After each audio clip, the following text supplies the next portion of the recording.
Thank you so much, Mike. Well, it is time to go on the docket with Attorney John Patrick Dolan, as we do every single Monday. Welcome, John. Good morning. We were talking earlier about affirmative action and Abigail Fisher. What is going on there? Well, they had the oral argument in front of the Supreme Court of the United States last week, and so the two sides sort of laid out their positions. The position that represents Abigail Fisher is that you shouldn't be discriminated against because you're white, sort of a reverse discrimination, that people should be able to be accepted at the university on their merits. The flip side is that there's this whole concept of educational environment enrichment and how diversity is really important in a proper educational environment. And the argument is whether or not we've reached that point where we have the diversity necessary and whether or not we should have affirmative action. So it'll be interesting to see. Somewhere between 30 and 90 days from now, we'll have a ruling on this case. And the composition of the court has changed since the last ruling in 2003 that identified this educational environment enrichment. So there might be a different position. Now, the case of Hasan, who's accused of the Fort Hood shooting, continues, and the big question is whether he's going to have to shave his beard or not. Tell us the latest on that. It seems a little ridiculous. The court is pretty obstinate, saying we're not going to go forward until this guy's beard is shaved. Hasan's lawyers are saying this is an exercise in religious freedom, and he's not going to shave his beard. And it's now in the military appellate courts. It has one more level to go through if it doesn't get resolved in the present level of courts, and then possibly to the Supreme Court of the United States.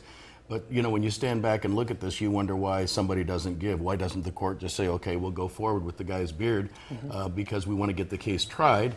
And you also might ask why Hasan can't recognize the fact that he's still in the Army. He's on leave. Doesn't look like he'll be coming back, by the way.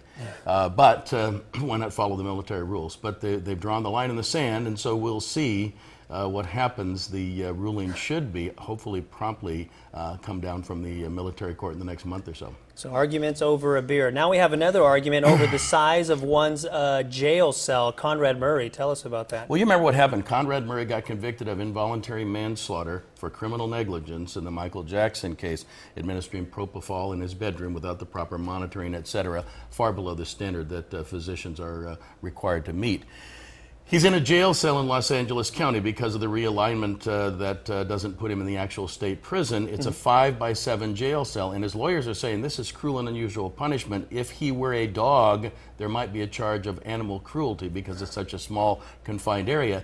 The people at the county jail, of course, are saying, look, we have to keep him in his cell because there are so many threats on his life. If we let him out in the general population, he won't have long to live.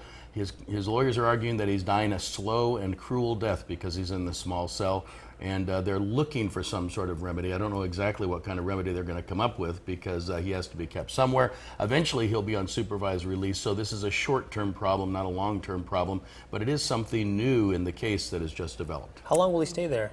Well, he's got a total of 3 years to do. You don't have to do the whole 3 years under this new realignment. You can have supervised release, but up to 3 years, and you get some credit for the time that you're already serving or half time. So it's really an actual total of 18 actual months. So it's not going to be long before the case is resolved one way or the other, but it is sort of a sad commentary on what's going on in the case. And it is, if you look at it, sort of difficult for a person to spend even a month in a 5-by-7 confinement, and that's where he is. Not very big. Well, we want to thank you for joining us this morning. Indeed. If you have any legal questions for John Patrick Dolan, there is the website right there, dolanlawoffices.com. JPD, thank you again. Time right now is 27 minutes after the hour.